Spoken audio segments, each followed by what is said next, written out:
네, 여러분 안녕하세요.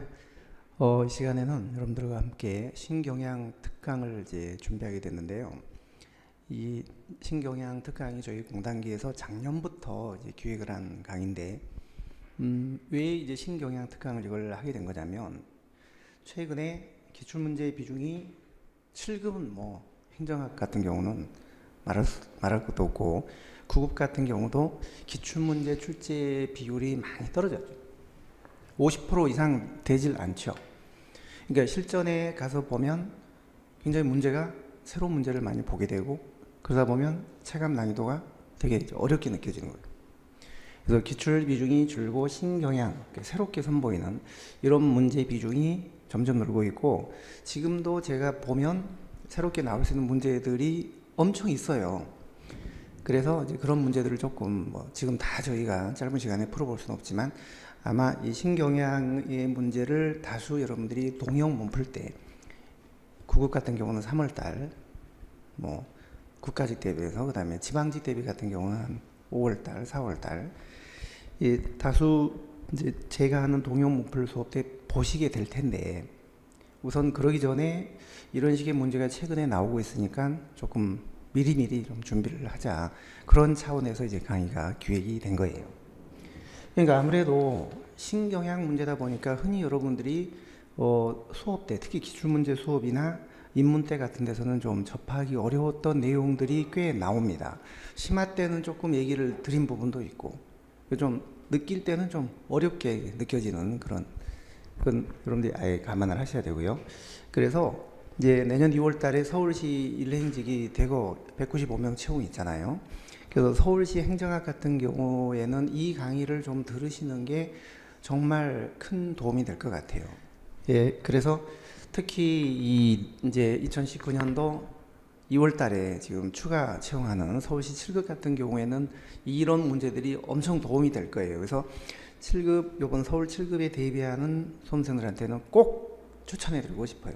반드시 들으셨으면 좋을 것 같고, 그리고 이제 나머지 오늘 선보일 문제가 한 50여 문제 정도 될 것 같은데, 그거 말고도 신경향 문제를 제가 수시로 시간 날 때마다 새로 나온 교과서, 기본서 이런 걸 보고 많이 만들어 놓은 게 있습니다. 그래서 정말 엄선해서 동요 문풀 때 소개를 해 드리려고 합니다. 오늘 제가 다 소개해 드릴 수는 없고, 이건 신경향은 그래도 최근에 이렇게 새롭게 나온 기출문제 중심으로 한 거지, 앞으로 그러면 이제 이런 문제도 더 나올 거다라는 거는 지금 여기 없거든요.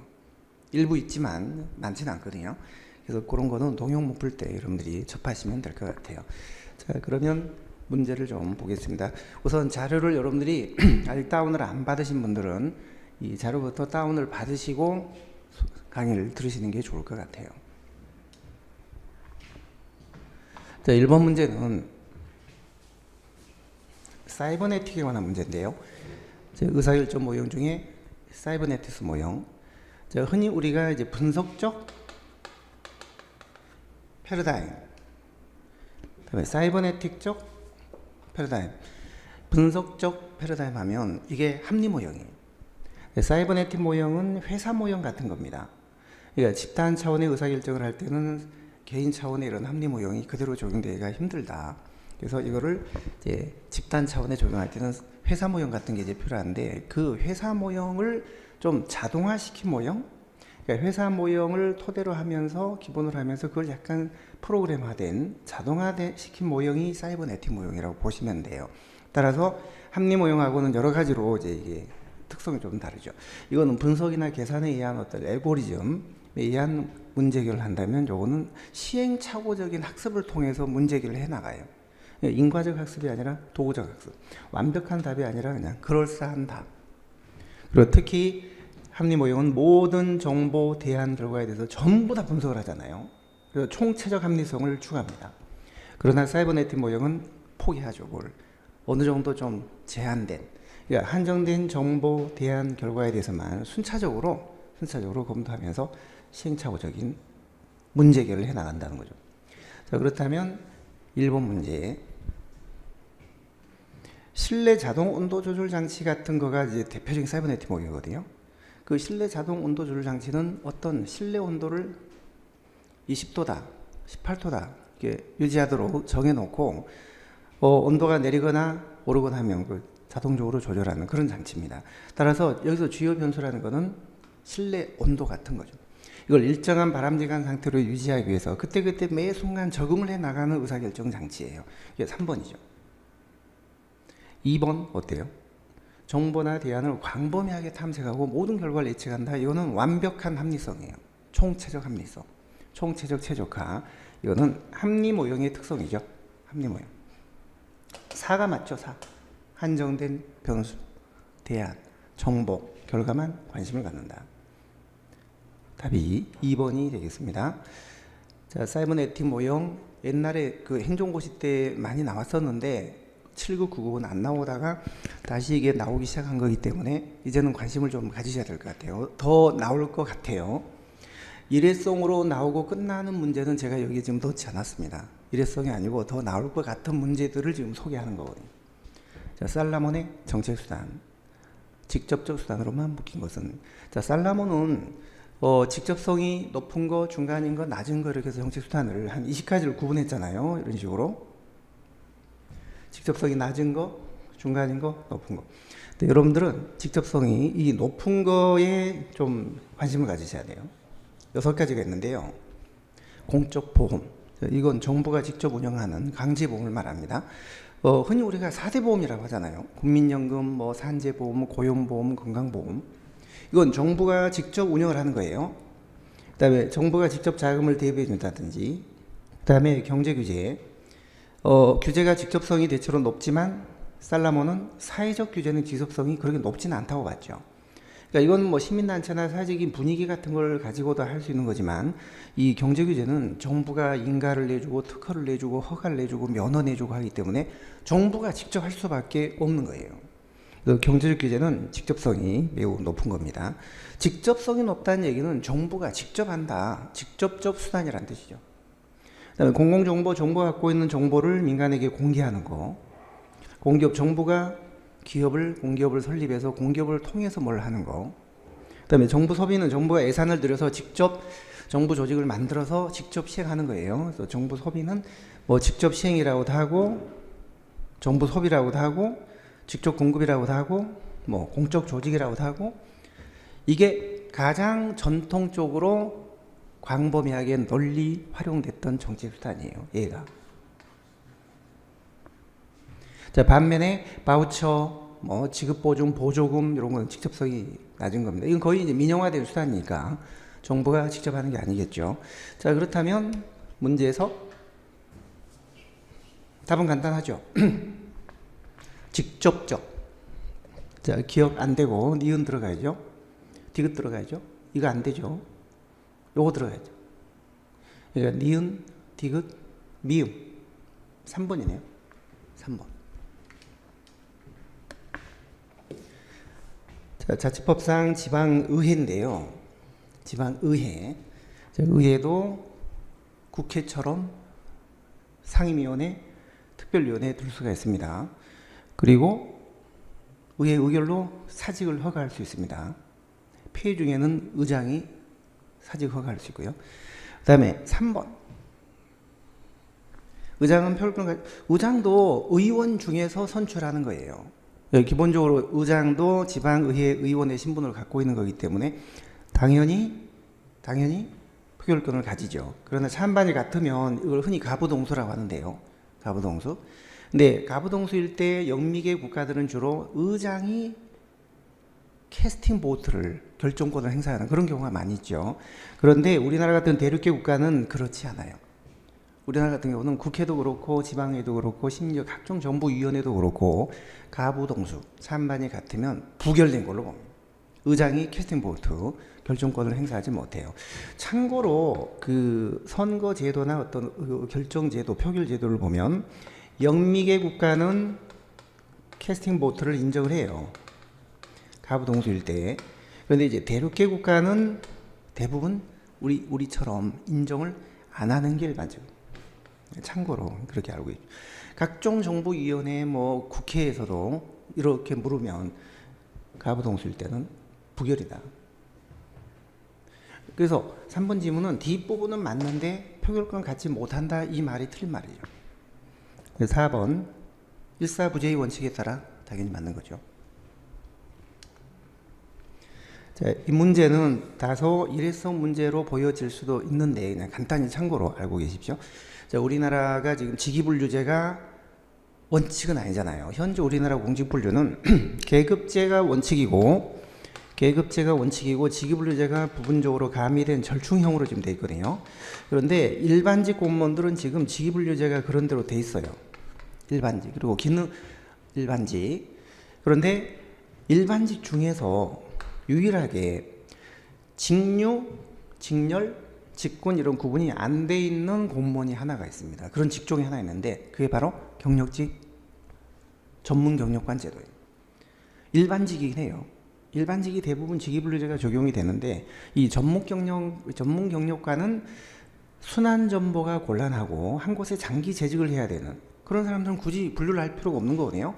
자, 그래서 이런 사람들은 전문 경력관 직위로 지정한다. 그리고 직군, 직렬 구분을 계급 이런 걸 적용하지 않는다 이렇게 돼 있어요. 그래서 2번이 틀립니다.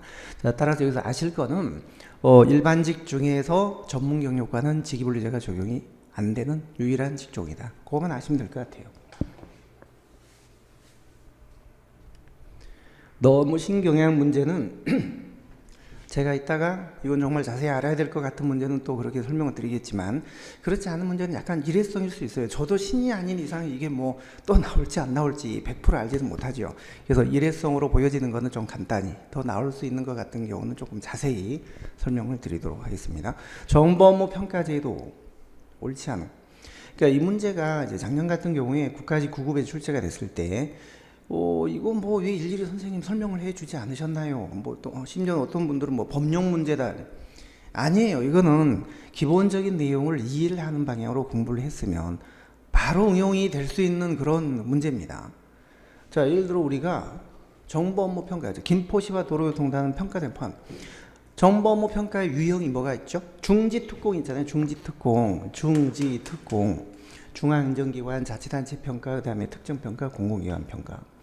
중앙행정기관 평가는 자체평가를 하고 결과를 총리한테 보고하면 이제 미심쩍으면 재평가를 할 수가 있는 거죠. 자치단체 평가는 자체평가가 원칙이고 여기는 재평가가 없고 행안부 장관이 평가를 지원하도록 되어 있습니다. 그리고 국가가 위임한 사람에 대해서는 합동평가를 하는데 그 합동평가위원회가 행안부 장관 밑에 설치가 되어 있죠. 특정평가는 국정을 통합적으로 관리할 필요가 있을 때 총리가 직접 한다. 그리고 공공기관은 역시 이거는 정부 조직이 아니기 때문에 자체평가를 인정을 안 해요. 그래서 외부기관 평가하는 게 원칙이거든요. 중지, 특공 네 가지가 있다. 자, 그러면 여기서 김포시는 자치단체고 도로교통공단은 공공기관이잖아요. 공공기관. 당연히 평가 대상에 포함돼. 중지, 특공에. 그 다음에 관세청장은 자체평가위원회를 운영한다. 이 중앙행정기관과 자치단체평가는 자체평가를 하도록 되어 있거든요. 이때 자체평가위원회를 의무적으로 구성을 해야 돼요. 그런데 그 중에 민간인 위원을 3분의 2 이상. 그런 건 좀 아셔야 돼요. 민간인이 여기 나오네요. 자, 요 민간인 위원을 3분의 2 이상으로 해라. 왜냐하면 평가의 객관성과 공정성을 위해서 밖에 외부 위원, 민간 위원을 3분의 2 이상으로 하도록 되어 있거든요. 그리고 여기 합동평가위원회도 마찬가지니까 여기 합동평가위원회도 마찬가지고 자체평가위원회도 마찬가지고 민간인 위원이 전부 3분의 2 이상이 되도록 되어 있습니다. 그리고 그 합동평가위원회 위원장은 행안부 장관이 민간위원장 중에서 지명하도록 되어 있죠. 민간위원 중에서 행안부 장관이 지명하도록 되어 있죠. 그러니까 2번은 중앙행정기관이잖아요. 자체평가해야 되고 자치단체도 자체평가해야 되고 그러니까 김포시나 관세청장은 당연히 자체평가위원회를 운영해야 돼요. 그러니까 여기 관세청장이 특허청장으로 나올 수도 있고 뭐 얼마든지 바뀌어요. 외교부 장관 바뀔 수 있고 국토부 장관 다 바뀔 수 있는 거죠. 그걸 일일이 법에다 다 규정할 수 없는 것이고 수업 때 제가 일일이 다 뭐 40번 50번 부처를 다 얘기할 수 없잖아요. 이거 선생님 왜 얘기해 주지 않으셨나요? 그렇게 얘기하시면 안 되고 요거는 자기가 이해를 해서 기본적으로 응용을 해야 되는 거예요. 이런 게 응용이 안 된다면 그건 행정학 공부를 너무너무 단편적으로 암기주로 한 거예요. 그렇게 하면 안 되죠. 이런 유형의 문제가 앞으로 많이 출제가 될 거예요. 신경향 문제들이 보면 종합형 문제, 그 다음에 응용 문제, 그 다음에 이제 법령에 규정된 뭐 구체적인 조문들을 응용하는 법령 문제, 뭐 이런 문제들이 좀 많이 나와요. 신경향. 전에는 이런 문제가 안 나왔으니까. 그러니까 이런 문제는 한마디로, 오늘 제가 쭉 문제를 설명드리지만 한마디로 기본적인 사항을 이해를 하는 사람들은 이런 문제를 해결할 수 있는데, 그렇지 않은 사람들일수록 신경향 문제의 대처 능력이 떨어져요. 그러니까 어떻게 보면 신경향이라 그래가지고 따로 뭐 특별히 저희가 이렇게 강의를 하고 여러분들이 고생을 하고 할 필요가 없는 것이, 저희 같은 경우 선행자 같은 경우는 입문 때부터 큰 흐름을 그림을 그리면서 이해주로 해왔기 때문에 크게 문제가 안 될 것 같아요. 근데 우리 학원에서는 그만큼 자꾸 신경향 특강을 해라 선생님 해주세요, 다른 선생님 다 합니다, 이렇게 요구하는 거를 보면 저는 다른 아마 선생님들은 너무 암기주로 막 하니까 응용 능력이 안 되니까 이런 걸 자꾸 해야 되는 상황이 생기는 것 같아요. 저는 이 요청을 처음 받고 이건 꼭 해야 되나, 이런 걸, 그런 생각이 좀 들긴 했어요. 평소에 입문 때부터 저희는 이론 위주로 쭉 이해 위주로 공부를 하기 때문에 굳이 이런 거를 고민하고 이렇게 할 필요가 사실 없을지 싶어요. 저 같은 경우는 지금 저희가 기출문제 강의하고 있지만 다 이런 게 나왔으니까 앞으로는 이런 것도 나올 수 있으니까 조심해라 하고 이미 다 지금 하고 있는 내용들이거든요, 전부. 네, 행안부 장관 당연직 위원장이 되는 게 아니라 민간위원 중에서 임명을 합니다. 자, 그리고 정보업무평가위원회는 지금 위원장 2인을 포함하여 15인 이내의 위원으로 구성하도록 되어 있고, 거기에 당연직 위원이 3사람이 있죠. 당연직 위원이 3사람. 행안부 장관, 그 다음에 국무조정실장, 그리고 기재부 장관. 요 3사람. 행안부 장관, 국무조정실장, 기재부 장관. 당연직 위원이니까 4번 지문도 맞는 거죠. 자, 그러면 5번은 답이 3번이요. 6번 정부조직에 대해서도 응용 문제가 많이 나옵니다.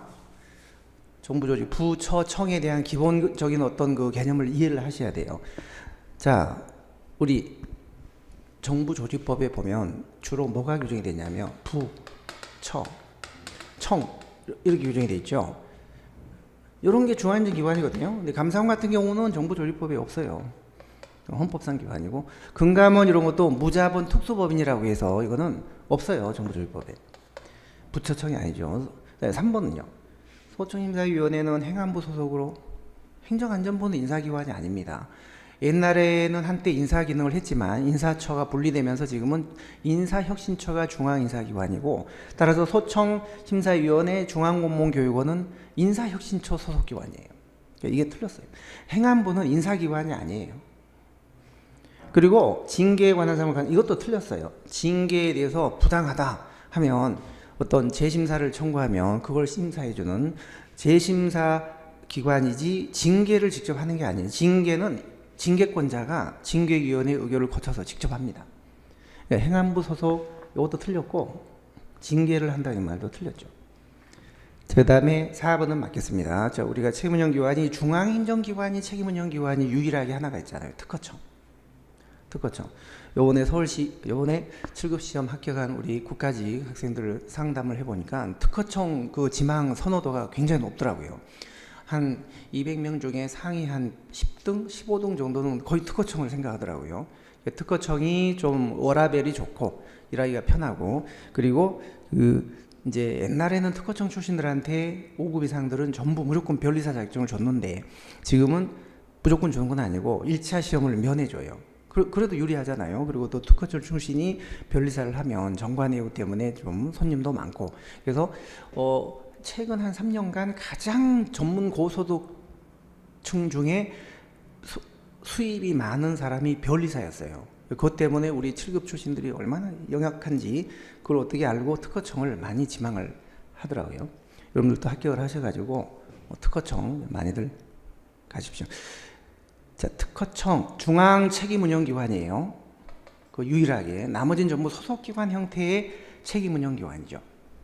그러니까 4번만 맞고 다 틀렸네요. 자, 7번. 이거는 이제 공공기관,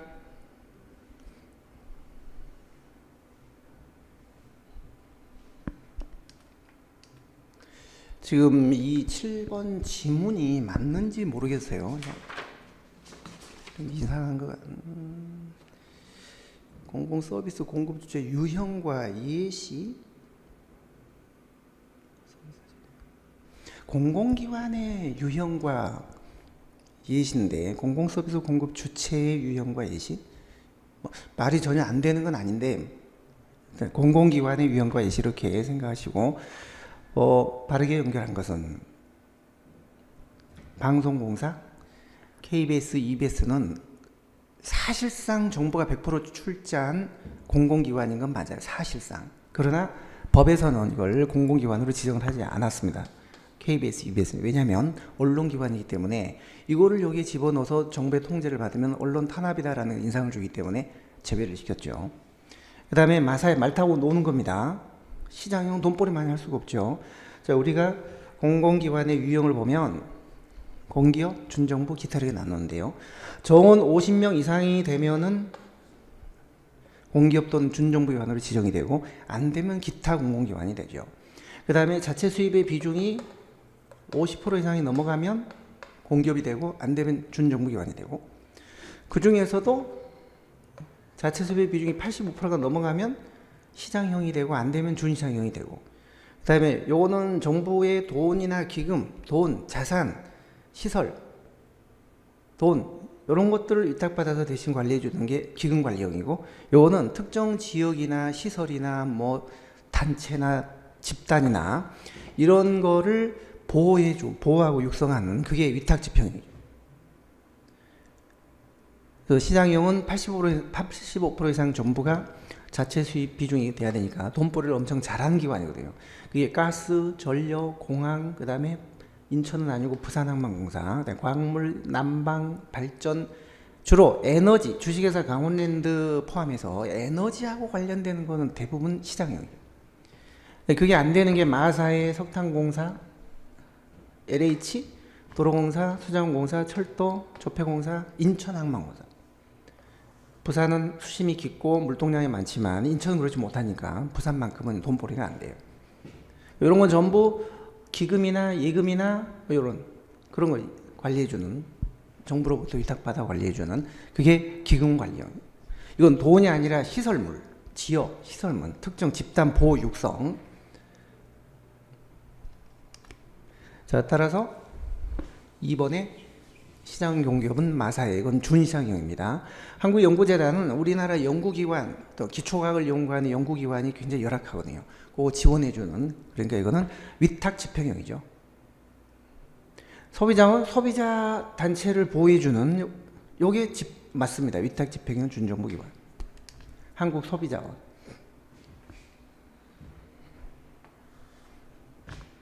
한국농어촌공사. 환경공단, 국립공원관리공단, 특정 시설,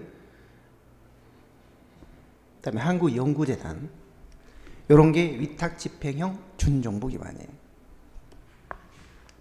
자, 그래서 4번만 맞고 나머지는 다 틀렸네요. 자, 8번 문제 한번 볼게요. 김영란법. 1번.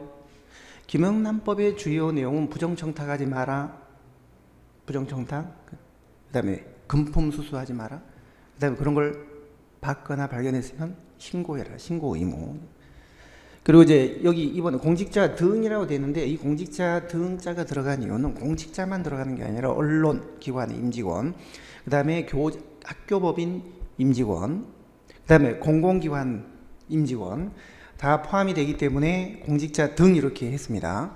그래서 이 김영란법의 포함 범위, 적용 대상 범위가 굉장히 넓어요. 공무원, 공공기관, 그 다음에 언론기관의 임직원, 학교법인 임직원. 한 번에 100만 원, 1년간 300만 원 이상 금품을 받으면 형사처벌이에요. 3번. 맞습니다. 언론. 4번. 축의금, 조의금 5만 원까지 가능하고 화환이나 조화로는 10만 원까지 가능하다. 이것도 맞는 말이네요. 자, 그런데 여기 보니까 직무와 관련하여, 이게 가장 핵심인데요. 김영란법은 여태까지 우리나라 이 공직자 부패 이런 게 대가성 없다. 직무하고 연관성 없다라는 것만, 그러니까 직무하고 연관성이 있다, 대가성이 있다라는 걸 입증 못하면 처벌을 못하거든요. 수천만 원, 수억을 받아도. 그게 이제 문제였기 때문에 이 법은 특성이 직무 관련성 여부, 대가성 여부 불문하고 무조건 한 번에 100만 원, 1년에 300 받으면 형사처벌한다. 이런 내용이에요. 이 내용이 중요하죠. 여기에요. 2번이 틀린 거예요.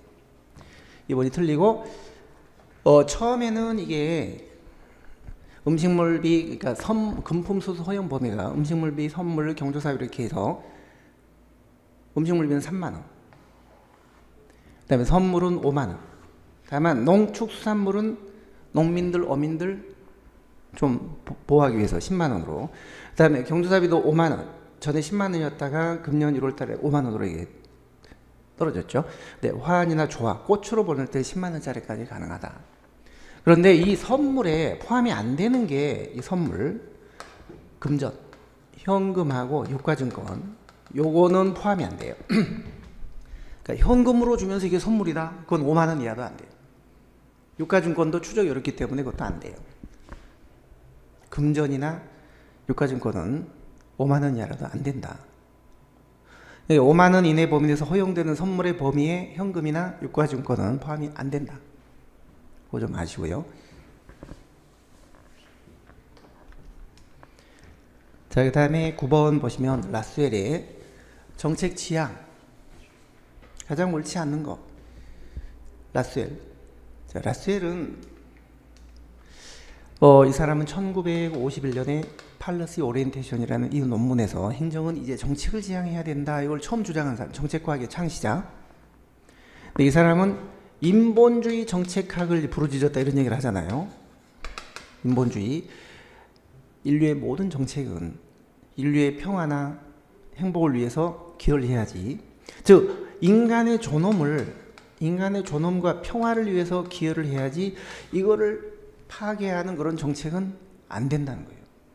따라서 이런 인본주의 정책학을 연구하려면 현재 정책이 진행되는 과정에 대해서 있는 그대로 실증적으로 연구도 해야 되고, 그 다음에 현재 정책 과정에 대해서, 현재 정책 과정이 이거는 관한 온도 프로세스.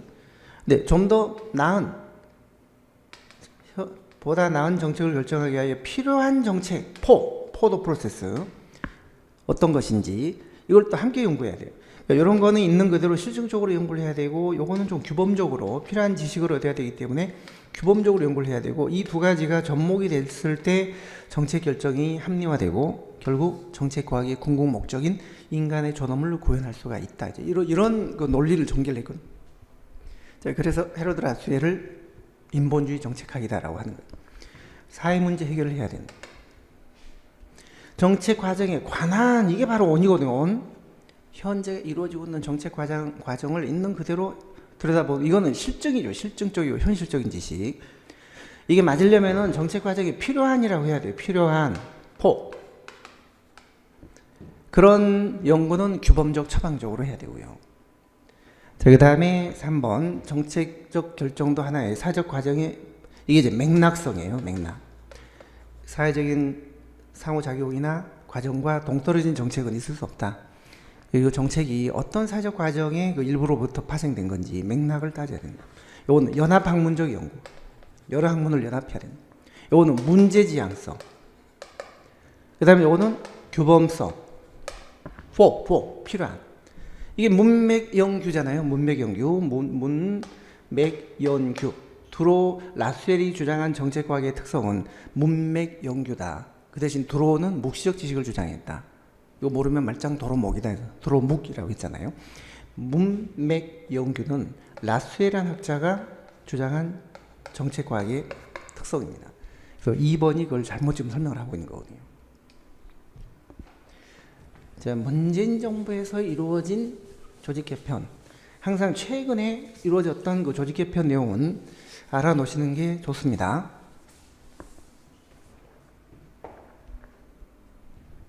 1번 기업 맞죠? 니은, 세월호 때 만들어졌던 국민안전처 해체하고 그 국민안전처로 통합되어서 들어갔었던 본부하고 해양경찰본부 요거를 독립을 시켰죠. 그래서 소방청은 행안부, 해양경찰청은 해수부 이게 틀렸어요. 둘 다 행안부 소속으로 했다고 했는데 이게 틀렸네요. 그 다음에 디귿 미래부 과기정통부로 다시 부활시켰고요. 맞고. 그 다음에 리을 물관리 기능 이것도 이제 처음에 공약에는 했었는데요. 하겠다고 했는데 안 되다가 이제 뒤늦게 올 1월 달에 여야 합의가 돼서 환경부로 물관리 기능을 이제 일원화시켰죠. 국토부하고 환경부로 이원화되어 있던 물관리 기능을 환경부로 일어난 거예요. 국토부가 아니라 환경부로. 전에는 수량, 물의 량은 국토부가, 수질, 이건 이제 환경부가 했었거든요. 이거를 환경부로 일어나시킨 거예요. 보수 쪽에서는 국토부로 일어나려고 하고, 진보 쪽에서는 항상 환경부로 일어나려고 하거든요. 보수는 양을 중시하고, 이거는 질을 중시하는 거예요. 근데 만약에 박근혜 정부나 이명박 정부 때 이게 일어나가 됐다면 국토부로 일어나 됐을지도 몰라요. 근데 문재인 정부 때 됐던 거기 때문에 환경부로 일어나가 된 거예요. 그 이데올로기에 따라 정부 조직에 그것도 많이 좀 차이가 있습니다. 개발하고 막 파헤치고 이런 거는 보수 쪽에서는 그런 걸 중시하고, 진보는 수질, 환경 뭐 이런 걸 훨씬 더 중시하는 그런 입장이죠. 지금은 맞습니다. 그 다음에 미음 국가보훈처 장관급으로 격상이 됐습니다. 그렇다고 보훈처 장관이 된 건 아니고 국무위원이 된 건 아니고 그냥 천대 4개 처 중에 국가보훈처만 장관급이에요. 나머지 법제처, 식약처, 인사처는 차관급. 대통령 경호실도 장관급에서 차관급으로 해서 경호처로 변경을 했죠. 자, 그래서 이게 니은 틀리고 4개가 맞습니다. 그러니까 니은만 빼고 답이 2번인 거죠. 2번.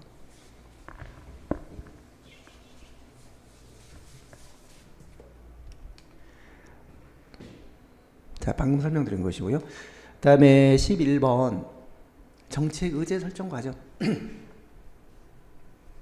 1번 통계가 조작되면 문제 정의가 제대로 안 되겠죠. 실업자가 실업률이 몇 프로다, 물가가 몇 프로다, 물가 상승률 이런 통계가, 그래서 이 정책이 올바르게 되려면 통계가 굉장히 중요한데 지금 뭐가 문제다, 뭘 고치자 이렇게 판단을 할 때요, 의제 설정을 할 때 통계가 왜곡이 돼 있으면 그거는 심각한 문제가 생기는 거예요. 그래서 통계를 정확하게 하는 게 참 중요한데 정부 입맛에 맞게 통계를 안 내주면 청장을 경질시키고 뭐 이렇게 하는 게 사실은 그게 안 좋은 건데, 통계청은 좀 정부 조직으로 할 게 아니라 독립을 시킬 필요가 있습니다. 외국처럼. 2번 전체적인 문제, 콜렉티브 이슈 여기에 민감하게 반응하여 쉽게 정책 의제화가 된다고 크랜슨은 주장했다. 이게 틀렸네요. 자, 크랜슨의 문제 특성론이라는 게 있잖아요. 문제 특성론. 크랜슨은 그 문제가 갖고 있는 특성에 따라 의제화가 쉽기도 하고 어렵기도 하다. 그 특성이 3가지라고 했죠. 이슈, 이 문제가 해결되지 않았을 때 안겨다 줄 고통, 해결이 됐을 때 안겨다 줄 편익, 해결하는 데 들어가는 비용, 이게 소수에게 집중되느냐 아니면 전체에게 이게 다 분산된다. 그래서 소수에게, 전체에게, 소수에게, 전체에게, 소수에게, 전체에게 이런 조합을 해놓고 어떤 조합이 가장 정책 의제 채택이 어려운가 라는 걸 이제 실증적으로 연구를 해봤더니 이 조합 해결이 안 되면 전체가 고통을 받고 해결이 됐을 때 전체가 편익을 보지만 그 문제 해결에 수반되는 비용은 소수가 부담해야 되는 이런 조합, 이런 조합을 컬렉티브 이슈라고 했거든요. 컬렉티브 이슈, 전체적 이슈. 이게 대기 오염 같은 거, 대기 오염 문제 같은 게 바로 그런 케이스예요. 해결이 안 되면 전체가 고통을 받고 해결이 되면 전체가 이득을 보고, 그러나 그 오염 물질을 유발하는 소수업체만이 비용 부담을 해야 되는 이런 문제가 가장 의제 채택이 어렵다는 거예요. 이 전체적 이슈가, 이 조합이 어렵다는. 우리나라 60년대 70년대 경제성장 제일주의 때 인권, 노동, 복지, 환경 이런 게 바로 정말 중요한 문제잖아요. 그런데도 이게 채택이 잘 되지 않은 이유가 바로 이런 것 때문이었다. 그리고 자원의 한계가 있다면 당연히 의제 채택이 제한을 받겠죠. 그래서 2번이 크랜슨의 문제 특성론에서 이 표현이 잘못됐기 때문에 오히려 이런 전체적인 이슈가 이런 논리 때문에 의제 채택이 쉽지가 않다. 대기 오염 문제가 잘 채택이 안 된다 해서 이 문제 특성론의 공식 제목이 뭐였냐면 대기 오염의 비정치화라는 논문이었어요. 대기 오염의 비정치화. 안 된다는 거예요. 안 된다. 제가 지금 설명드린 이 조합이 가장 의제 채택이 어렵다는 거예요.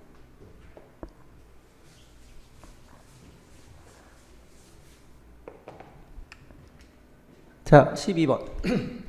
신성과주의.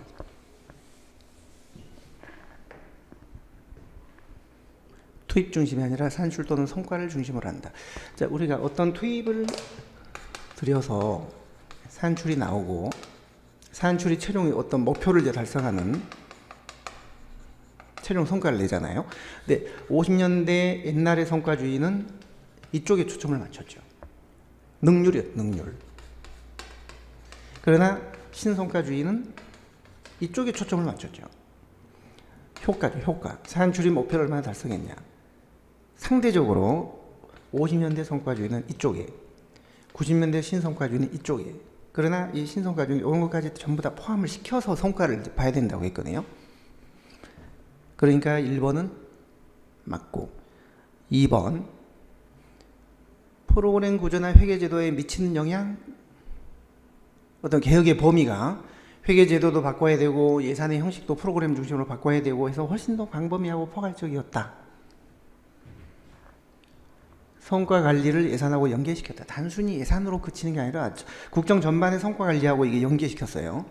자율성을 두되 책임을 물었다. 그러니까 신성과주의는 각 부처에다가 자율성을 주면서 대신 성과에 대해서는 책임을 묻는, 그냥 자율성만 주는 것도 아니고 그냥 책임만 묻는 것도 아니고 거시적인 큰 거는 위에서 하향식으로 통제를 하고 한도 같은 거, 작은 관리라는 미션인 거는 자율에 맡기는, 자율과 책임, 성과를 조화시키는 그런 게 신성과주의거든요. 따라서 4번 지문은 맞고 틀린 거는 2번이에요. 조심하셔야 돼요. 이거 옛날부터 제가 심화 때 조심해야 된다고 얘기했던 건데 나온 거예요. 그러니까 그런 걸 제대로 미리 심화 때 얘기를 들었으면 이게 뭐 새롭게 이렇게 난리를 칠 이유가 없는 거죠, 이게 사실은. 근데 흔히 여기서 오해를 많이 합니다. 50년대에 비해서 90년대 성과주의는 예산이 국정 전반에 광범위하게 연계돼 있어요. 그러니까 성과 관리의 범위는 국정 전반에 광범위하게 연계가 돼 있어요. 그러니까 예산으로 그치는 게 아니라 예산, 조직, 인사, 정책, 심지어는 감사까지 국정 전반에 걸쳐서 성과관리가 연계돼서 그 중에 하나가 이제 예산으로 운영이 되는 거거든요. 이것만 동떨어지는 게 아니라 연계가 돼 있거든요. 따라서 성과관리의 범위는 국정 전반에 광범위하게 연계가 돼 있는데 예산 제도, 예산의 개혁의 범위는 오히려 그렇지 않았어요. 광범위하지 않고 좁고 단순했어요. 이 말은 뭐냐면 회계제도나 예산의 형식을 굳이 바꿀 필요가 없었기 때문이에요. 50년대 성과주의는 회계제도가 그때 당시 현금주의였고, 현금주의. 이걸 발생주의로 바꿔야 돼요. 그 다음에 프로그램, 예산의 형식도 50년대 성과주의는 품목 중심의 예산에서 사업 중심으로 이걸 바꿔야 돼요. 프로그램 중심으로 바꿔야 되는 그런 부담이 있었거든요. 그래서 결국은 예산, 50년대 성과주의는 예산을 하려다 보니까 회계제도, 예산의 형식을 근본적으로 이런 식으로 바꿔야 돼요. 광범위하고 포괄적이고. 그런데 90년대 예산 개혁은 이미 지금 발생주의 돼 있고 이미 프로그램 중심 예산이 다 돼 있잖아요. 따라서 예산의 형식이나 회계제도까지 바꿀 필요가 없기 때문에 예산 개혁의 폭과 범위 오히려 좁고 단순했다는 거예요. 오히려 좁고 단순했다. 여기가 오히려 예산의 형식이나 회계제도 같은 걸 광범위하게 바꿔야 되는 그런 부담이 있었다. 그러나 성과 관리의 범위는 인사조직 정책 등 광범위하게 이게 연계가 돼 있어요. 따라서 성과 관리의 범위가 광범위하게 이런 식으로 연계가 돼 있느냐, 아니면 개혁의 초점이 좁고 단순하냐, 이거는 다른 말이니까 헷갈리시면 안 돼요. 저희 기본서에 주의해서 이미 있었잖아요. 이 문제가 나오기 전서부터 이미 있었잖아요. 행정학은 워낙 방대하고 여러 사람이 책을 써놨기 때문에 앞으로도 아직도 이렇게 안 나왔지만 나올 수 있는 그런 것들이 많이 있어요. 많이 있습니다. 그래서 그런 것들을 조금씩 이제 들으면서 이제 공부를 하셔야 되는데, 그냥 나왔던 것만 단편적으로 암기하고 하면 늘 뒷북치는 식이 돼가지고 점수가 한 70점 이상 나오기가 힘든 거죠.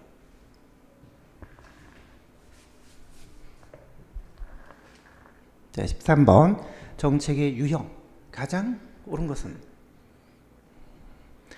1번 자, 로인 배구 규제, 배구 규제 이렇게 네 가지로 정책을 나눴잖아요. 배분 정책, 구성 정책, 규제 정책, 재분배. 그런데 이 규제 정책은 다원주의 정치 현상이 나타나고, 재분배 정책은 엘리트 정치 현상이 나타난다 해서 다원주의냐 엘리트주의냐 이런 논쟁을 통합시켰어요. 이거는 정책의 유형에 따라 다르게 나타나니까 어느 하나의 하나의 이런 이데올로기나 이 권력관이 모든 정책을 지배하지 못한다. 정책의 성격에 따라 다르다.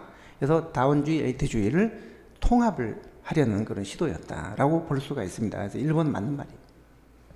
2번은 조세, 부담금 이런 거는 정부가 뭔가를 하기 위하여 민간으로부터 끌어들이는 거기 때문에 아몬드 상추 분규에 따를 때, 자, 아몬드 요건 로이고, 알몬드는 상추 분규였잖아요. 상징, 추출, 분배, 규제, 이 중에 추출 정책이죠. 국민들한테 세금 걷고 부담금 걷는 거는 재분배 정책이 아니라 추출 정책이에요. 그 다음에 로이는 분배, 군연금. 로이는 공무원들한테 연금 주고 보수 주고 하는 건 이거는 구성 정책이라고 했죠. 구성 정책. 틀렸네요. 그 다음에 4번 정책에 대한 주학적인 요인이었다. 자, 로이의 분류도 마찬가지지만 1960년대 모든 그 어떠한 정책 유형론도, 로이든 알몬드든 정책 유형론도 어떤 것도 중복 없이 명쾌하게 분류를 못했어요. 배타적으로 분류될 수 있는 중복 없이 그런 기준을 제시하지 못했습니다. 그 다음에 누락 없이 다 모든 정책을 포괄시킬 수 있는 그런 기준을 제시하지 못했어요. 포괄적이지도 못했어요. 그 다음에 아주 명쾌하지도 않았어요. 구체적이고 명쾌하지도 못했어요. 조작적이지도 못했어요. 자, 로이의 정책 분류를 포함하여 모든 정책 유형론은 누구도 어떤 이론도 배타적이지도 못했고 포괄적이지도 못했고 조작적이지도 못했어요. 4번 용이해졌다. 이거 틀린 거예요. 그래서 1번만 맞고 2, 3, 4는 틀린 지문이에요.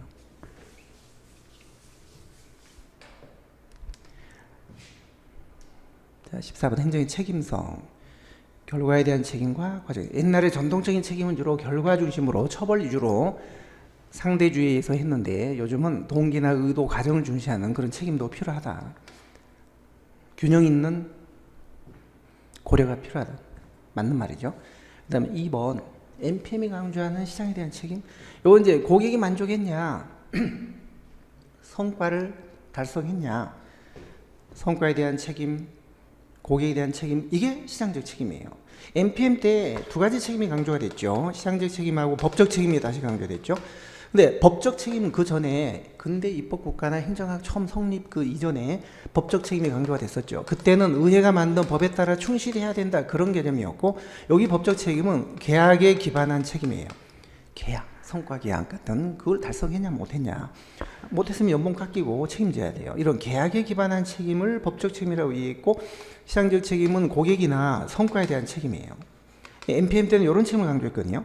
결국 이 말은 책임이라는 거는 명칭은 같지만 시대마다 내용과 개념이 바뀔 수도 있다는 거죠. 3번 법적 책임은 시대마다 내용과 그 내용 이런 게 변할 수도 있다. 내용과 의미가 변할 수도 있다. 법적 책임, 요 법적 책임 바뀌었잖아요. 자, 제도적 책임은 자율적이고 능동적인 책임이다. 아니죠. 이게 비제도적 책임이죠. 제도적 책임은 타율적이고 수동적인 책임이에요. 국회가 만든 법대로 국민이 원하는 객관적인 기준에 따라 하지 못했다. 그때 책임을 지는 거니까 제도적 책임은 수동적이고 타율적인 책임이에요. 4번이 틀렸네. 4번이 틀리고 나머지는 다 맞겠습니다.